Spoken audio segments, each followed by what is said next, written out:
नमस्कार विद्यार्थी मित्रों, आज આપણે ધોરણ 7 સામાજિક વિજ્ઞાન વિષયમાં પૃથ્વીની આંતરિક રચના અને ભૂમિ સ્વરૂપો પાઠની ચર્ચામાં આજે આપણે ભૂમિ સ્વરૂપોની ચર્ચા કરીશું। અગાઉના લેક્ચરમાં આપણે પૃથ્વીની આંતરિક રચનાની ચર્ચા કરી હતી, તો ચાલો આપણે અગાઉના લેક્ચરનું થોડુંક રિવિઝન કરી લઈએ।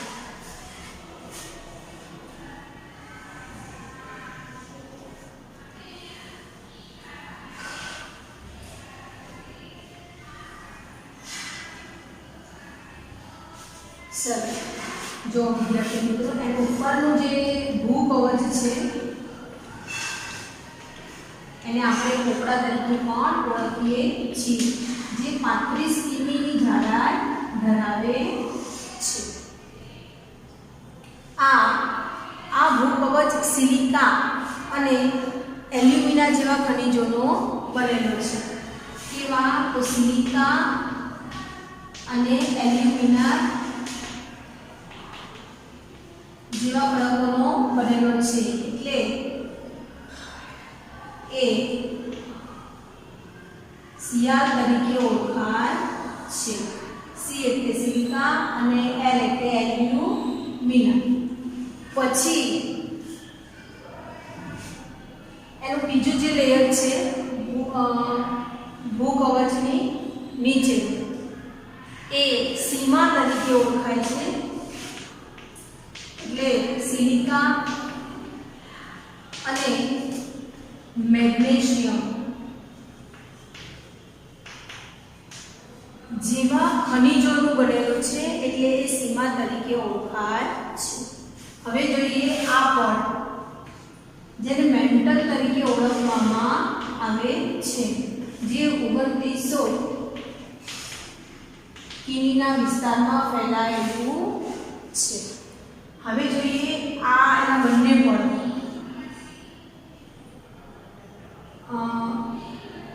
जेने आपणे भूगर्भ तरीके ओळखीए छीए, जेमां लावारस रहेलो छे। लावारस एटले मेघमां रहेलो छे, एटले एने आपणे नीफे तरीके ओळखीए छीए। कया नाम ओळखीए छीए? नी एटले निकल अने फे एटले फेरस, लोखंडનું બનેલું છે, એટલે આને આપણે નિફેલ તરીકે ઓળખીએ છીએ। અહીંયા આપણે ચાર લાઈન દોરી છે। પહેલું પડ છે પોપડો, બીજું છે મેન્ટલ, ત્રીજું બાહ્ય ભૂગર્ભ અને ચોથું આંતરિક ભૂગર્ભ। તો આવી રીતે પૃથ્વીની આંતરિક રચના છે। પૃથ્વીના પેટાળમાં લાવારસ રહેલો છે। આ લાવારસ એ જમીન સપાટી ઉપર ફેલાય છે, ત્યારે એમાંથી ખડકોનું નિર્માણ થાય છે। શેનું નિર્માણ થાય છે? ખડકોનું નિર્માણ થાય છે। આ લાવારસ જમીન સપાટી પર આવતા એ નક્કર બની જાય છે, એટલે એને બાહ્ય અગ્નિકૃત ખડકો કહેવાય છે।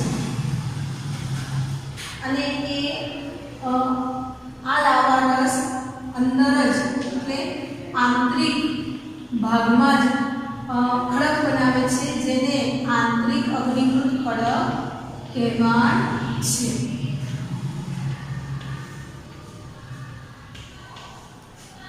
पृथ्वीना पेटाळमांथी जे लावारस बहार निकळे छे ते पृथ्वीनी सपाटी पर पथराय छे અને ખડકોનું નિર્માણ થાય છે। ખડકોના મુખ્ય ત્રણ પ્રકાર આપણે જોયા હતા। પહેલો છે અગ્નિકૃત ખડક, બીજો જળકૃત ખડક જેને પ્રસ્તર ખડક પણ કહેવામાં આવે છે, અને ત્રીજો છે ખડક। તો અગ્નિકૃત ખડકોના બે પ્રકાર છે, બાહ્ય અગ્નિકૃત ખડક અને આંતરિક અગ્નિકૃત ખડક। બીજું ખડક છે જળકૃત ખડક કે પ્રસ્તર ખડક। तो आ खड़क ए खड़को घसाय અથડાય કે ટકરાય નહીં, નાના નાના ટુકડાઓમાં વિભાજિત થઈ જાય છે, એટલે આપણે એને પ્રસ્તર ખડકો કહીએ છીએ કે જળકૃત ખડકો કહીએ છીએ। તેવી રીતે ત્રીજો પ્રકાર છે રૂપાંતરિત ખડક।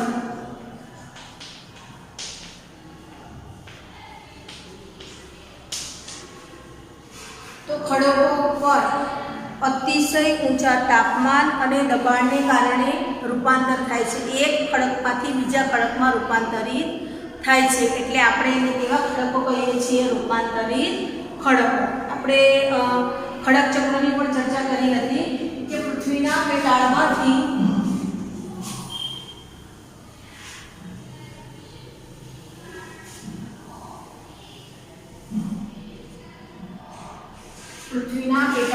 શું નીકળે છે?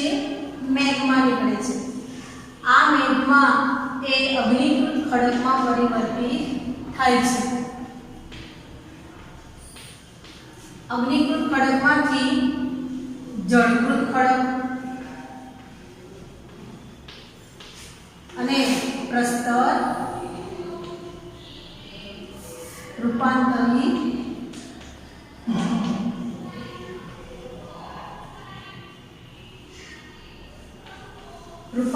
ખડકમાં નિર્માણ પામે છે.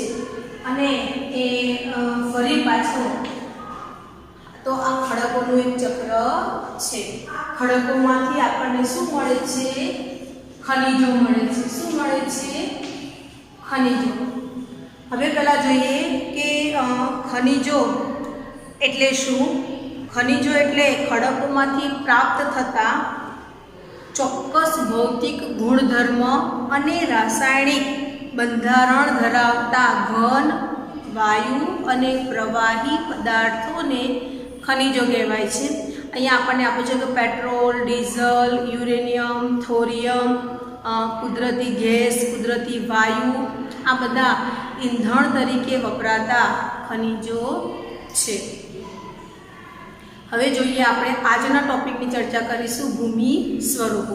તો આ ભૂમિ સ્વરૂપોની રચના કેવી રીતે થાય છે તો થોડીક એની માહિતી મેળવી લઈએ.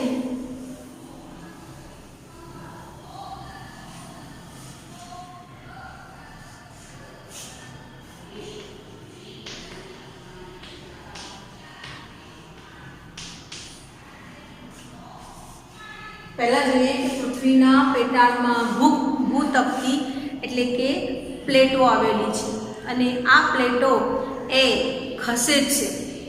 ભૂતકતીને મૃદાવરણ અનેક ભૂતકતીને વિભાજિત કરે છે. એટલે આપણે એને મૃદાવરણીય ભૂતકતી કહીએ છીએ. તમને એ જાણીને નવાઈ લાગશે કે આ પ્લેટો અલગ અલગ દિશામાં ફરતી રહે છે. એટલે કે વર્ષમાં ફક્ત થોડાક જ સેન્ટીમીટર પૃથ્વીના પીગળેલા મેગ્મામાં થતી ગતિને કારણે પૃથ્વીની અંદર પીગળેલો મેગ્મા એક વર્તુળ એટલે કે ગોળાકાર સ્વરૂપે ફરે છે. પ્લેટની ગતિને કારણે પૃથ્વીની સપાટી ઉપર પરિવર્તન થતું રહે છે. પૃથ્વીની ગતિઓને એ બળોના આધારે વિભાજિત કરવામાં આવે છે જેના કારણે ગતિ પેદા થાય છે. એ બળ પૃથ્વીના આંતરિક ભાગમાં નિર્માણ પામે છે એટલે આપણે એને આંતરિક બળ કહીએ છીએ. જો બહાર નિર્માણ પામે તો એને આપણે બાહ્ય બળ કહીએ છીએ અને અંદર નિર્માણ પામે તો આપણે એને આંતરિક બળ કહીએ છીએ જે ઇન્ડોજેનિક ફોર્સ તરીકે ઓળખાય છે. જે બળ પૃથ્વીની સપાટી ઉપર ઉત્પન્ન થાય છે એને આપણે બાહ્ય બળ કહીએ છીએ એટલે કે એક્સોજેનિક ફોર્સ તરીકે ઓળખાય છે. હવે આંતરિક બળ ક્યારેક આકસ્મિક ગતિ પેદા કરે છે. આકસ્મિક એટલે અચાનક ગતિ પેદા કરે છે અને એને કારણે બે કુદરતી આપત્તિઓનું નિર્માણ થાય છે. કુદરતી આપત્તિઓ તો કુદરત દ્વારા નિર્માણ પામતી આપત્તિ જેમાં માનવીનો કોઈ હાથ હોતો નથી એને કહેવાય કુદરતી આપત્તિઓ. તો બે આ કુદરતી આપત્તિ નિર્માણ પામે છે જેમાંની એક છે ભૂકંપ અને બીજી છે જ્વાળામુખી વિસ્ફોટ.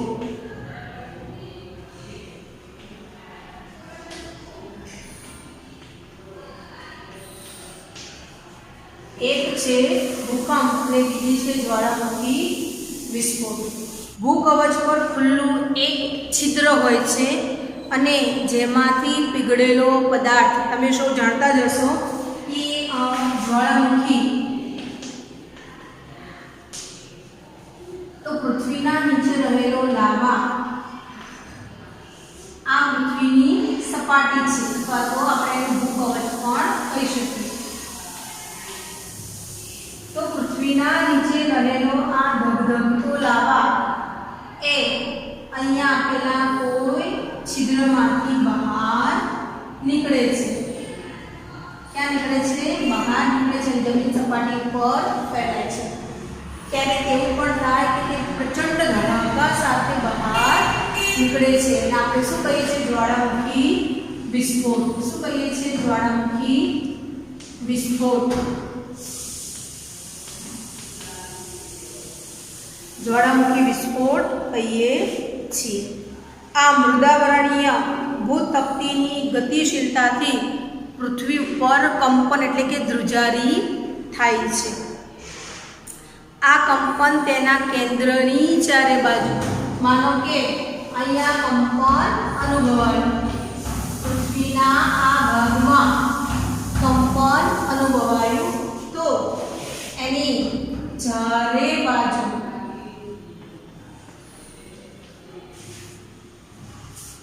ધ્રુજારી ઉત્પન્ન થશે.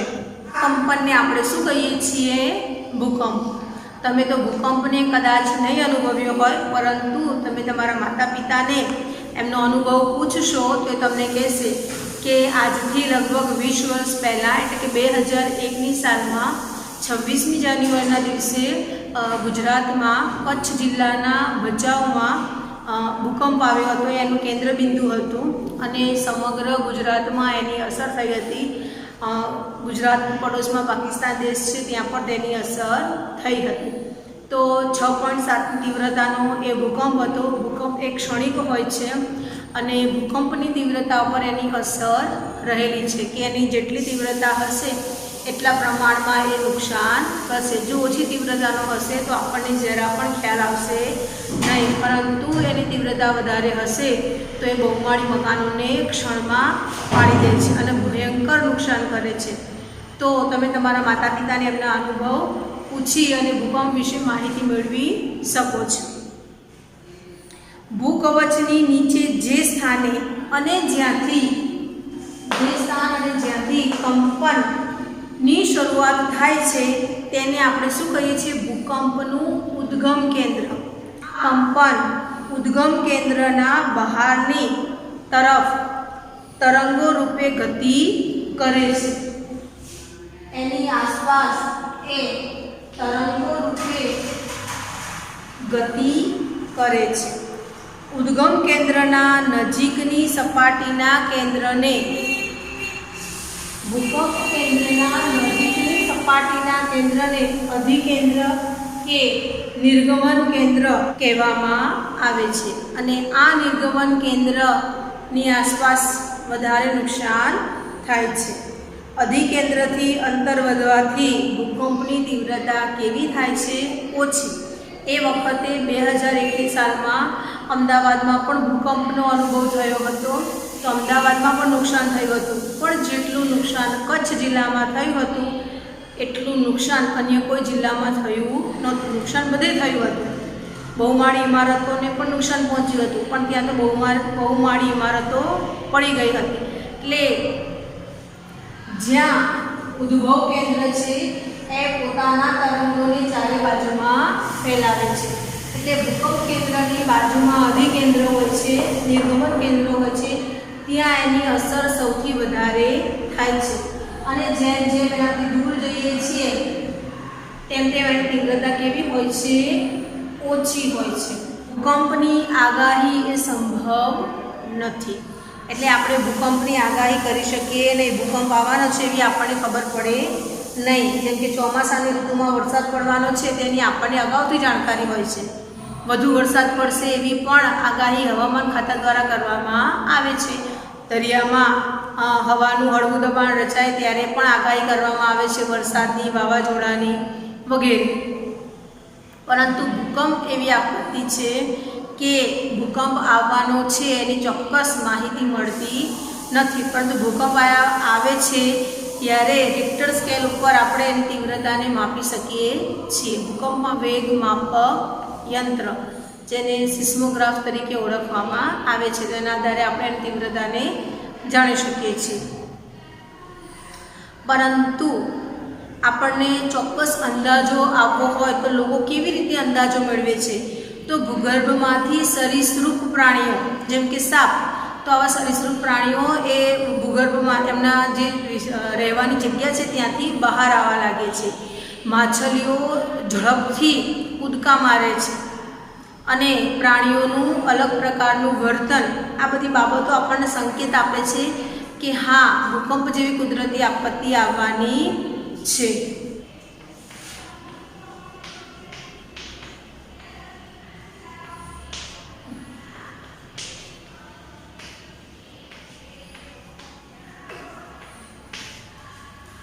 ઘસારણ અને નિક્ષેપણ જેવી ક્રિયાથી ભૂમિ સ્વરૂપો રચાય છે.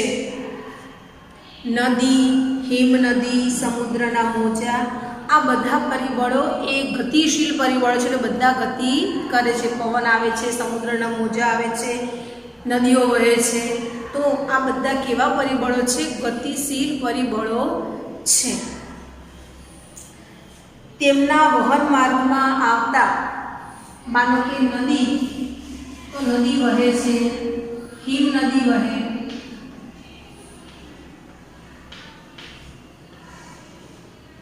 સમુદ્રના મોજા,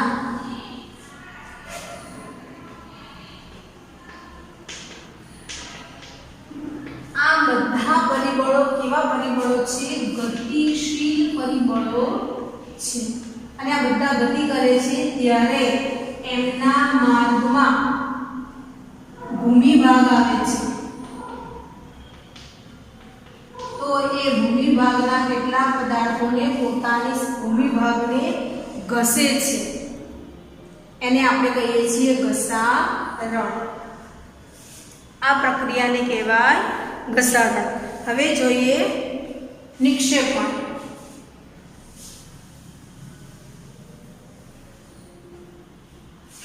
ઘસારણ દ્વારા ખડકોમાંથી છૂટા પડેલા દ્રવ્યોને નદી, હિમનદી, સમુદ્રના મોજા, પવન વગેરે ગતિશીલ પદાર્થો તેમના પ્રવાહ કે વેગમાં ઘસડી જાય છે અને માર્ગમાં એ પરિબળોની બોજ વહન શક્તિ મંદ પડતા એ દ્રવ્યો જમીનની સપાટી ઉપર ઠરી જાય છે અથવા તો પથરાય છે.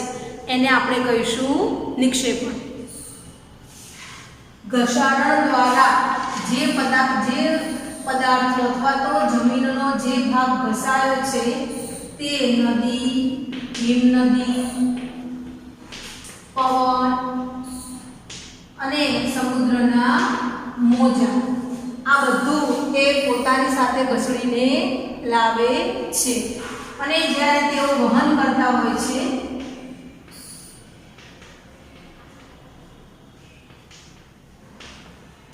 આ બધાની પ્રક્રિયા કેવી પડે છે? મંદ, એટલે કે ધીમી પડે છે. કેવી પડે છે? ધીમી પડે છે. અને જ્યારે ધીમી પડે છે ત્યારે એ જમીન સપાટી પર પથરાય છે. એને આપણે શું કહીશું? નિક્ષેપણ. ઘસારણ એટલે કે નદી, હિમનદી, સમુદ્રના મોજા એ વહન કરતા હોય છે, ગતિ કરતા હોય છે ત્યારે એ જમીનના ભાગોને ઘસે છે અને એને આપણે ઘસારણ કહીએ છીએ. ઘસારણની પ્રક્રિયા દ્વારા જે પણ પદાર્થો ઘસાયેલા છે એ પદાર્થો ગતિ કરતી વખતે એમની ગતિ જ્યારે મંદ પડે છે એટલે કે ધીમી પડે છે ત્યારે એ જમીન ઉપર પથરાય છે, જેને આપણે શું કહીએ છીએ? નિક્ષેપણ. શું કહીશું? નિક્ષેપણ. ફરવા જાઓ ત્યારે તમે જળધોધ વધારે પ્રમાણમાં જોવો છો, તો જળધોધ એટલે શું? સૌથી પહેલા આપણે જળધોધ જોઈએ. તમને જો વિદ્યાર્થી મિત્રો એક ચિત્ર આપેલું છે,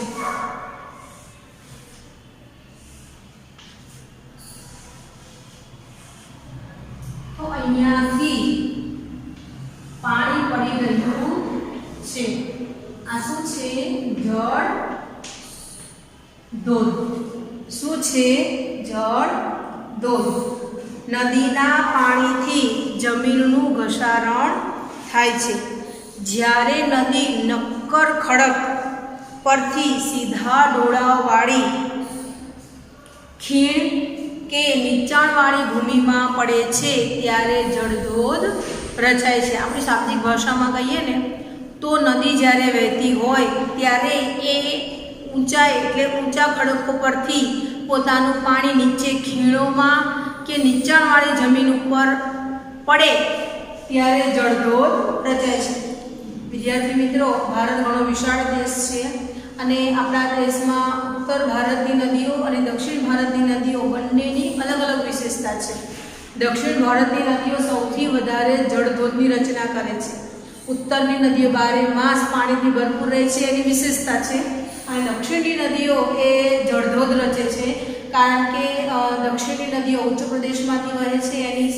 એની સપાટી અસમથળ છે એટલે એની માર્ગમાં આવા નક્કર ખડકો આવે છે અને એ નક્કર ખડકોને કારણે જળધોધની રચના કરે છે.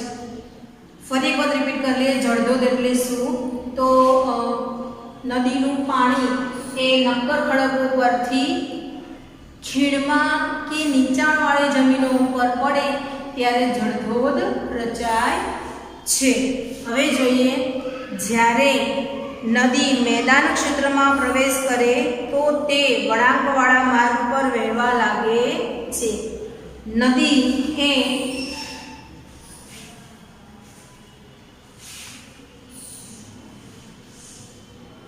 આ કેવો વિસ્તાર છે? મેદાન પ્રદેશ.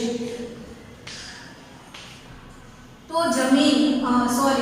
નદી જ્યારે મેદાન વિસ્તારમાં પ્રવેશ કરે છે ત્યારે એ વળાંકવાળો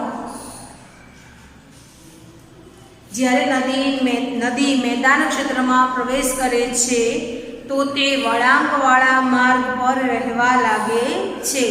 નદીના આ મોટા વળાંકને સર્પાકાર વહન માર્ગ કહે છે. જો તમે જો સાપ જેવો આકાર છે એટલે આપણે એને શું કહીએ છીએ? સર્પાકાર આકાર.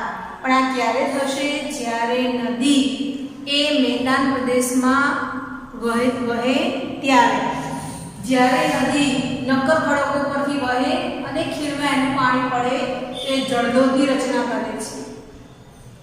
એ જ નદી જ્યારે મેદાન પ્રદેશમાં પ્રવેશે છે ત્યારે એ વળાંક લે છે અને વળાંકવાળા વિસ્તાર બનાવી અને વહે છે ત્યારે એના વળાંકને આપણે શું કહીશું? સર્પાકાર.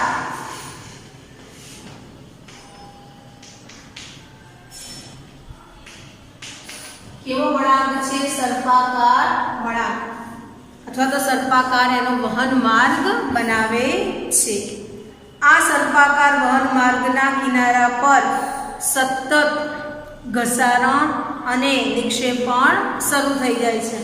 એના કિનારાની આસપાસ શું થઈ જાય છે? સતત ઘસારણની પ્રક્રિયા. એટલે આ નદી પોતાના જમીનના ભાગને ઘસે છે અને નિક્ષેપણ કે ઘસાયેલો ભાગ એ જમીન ઉપર પથરાય છે. સર્પાકાર વળાંકો સમય જતા કેવા થઈ જાય છે? ખૂબ જ નજીક આવી જાય છે. માનો કે એને અહીંયા ઘસારણ કર્યું અને એ નિક્ષેપણ વાળો ભાગ અહીંયા જમા થાય છે. તો પહેલા કેવા હતા? દૂર હતા. હવે કેવા આવી ગયા? એકદમ નજીક. ક્યાં આવી ગયા? એકદમ નજીક, પાસે આવી ગયા. ખૂબ જ નજીક આવતા ગોળાની નાળ જેવો આકાર રચે છે. આ અવસ્થામાં જ્યારે નદીમાં પૂર આવે છે ત્યારે નિક્ષેપણથી જ વળાંક વચ્ચેના ભૂમિભાગો નદી પ્રવાહથી કપાઈ જાય છે. જે આ વળાંકવાળો ભાગ છે એ નદી પ્રવાહથી કપાઈ જાય છે એટલે કે છૂટો પડી જાય છે અને નદી તેના લાંબા માર્ગને છોડી સીધા માર્ગને ગ્રહણ કરે છે. આ ક્યારે બને છે? જ્યારે નદીમાં પૂર આવે છે ત્યારે.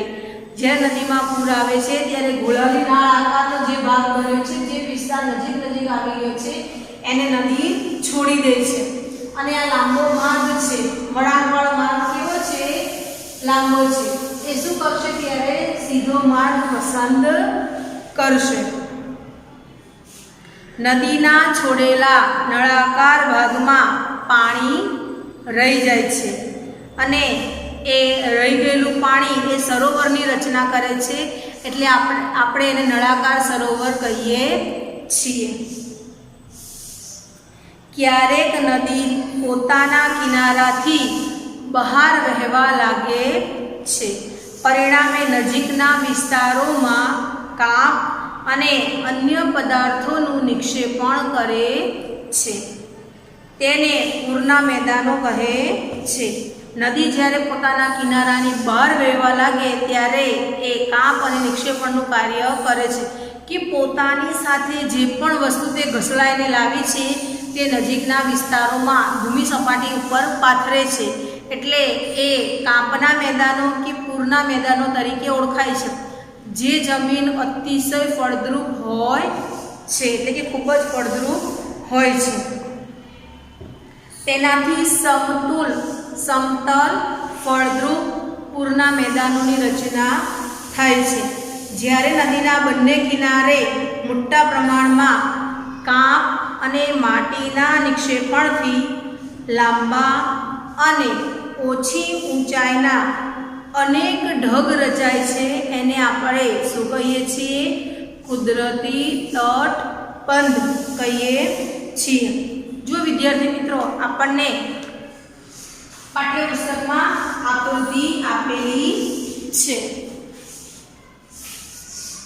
દેખાય છે ને આકૃતિ? સરસ. તમે જોઈ શકો છો. એમાં આપણને પહેલાં આપેલું છે ધોવાણનો પ્રથમ તબક્કો, પછી તમે બીજું જોઈ શકો છો ધોવાણનો બીજો તબક્કો, ત્રીજા તબક્કામાં એ સર્પાકાર વહન માર્ગમાં વહે છે અને ચોથો ભાગ છે જેણે વહન કરતાં નિક્ષેપણને કારણે એનો વિસ્તાર જો ઉપરની આકૃતિમાં દૂર છે, નીચેની આકૃતિમાં એ એકબીજાની પાસે આવી જાય છે. એટલે એનો અર્થ એ છે કે આ વિસ્તાર એ ઘોડાની નાળ આકાર બનાવે છે. એટલે આપણે એને શું કહીએ છીએ? નળાકાર સરોવર કહીએ છીએ. નદી અહીંયા પૂરનું મેદાન બનાવ્યું છે. શું બનાવ્યું છે? પૂરનું મેદાન. આ જે ઊંચાઈવાળો ભાગ છે એને શું બનાવ્યા છે? કુદરતી તટ બનાવ્યા છે. કુદરતી તટબંધ. અને આ શું બનશે? કાંપનું મેદાન. શું બન્યું? કાંપનું મેદાન. તો આવી રીતે ભૂમિ સ્વરૂપોની રચના થાય છે અને ભૂમિ સ્વરૂપોની રચના માટે ઘસારણ અને નિક્ષેપણ જેવી પ્રક્રિયા એ અગત્યની છે. એ પ્રક્રિયા થાય છે ત્યારે જ આ બધા ભૂમિ સ્વરૂપો રચાય છે. તો વિદ્યાર્થી મિત્રો, તમે ખ્યાલ આવ્યો? અહીંયા આપણો આ લેક્ચર આજે પૂર્ણ થયો. હું તમને જે પણ કે ફોટા મોકલું છું એ ખૂબ સારા અક્ષરે એની નોંધ તમારે તમારી નોટમાં લખવાની રહેશે. અસ્તુ.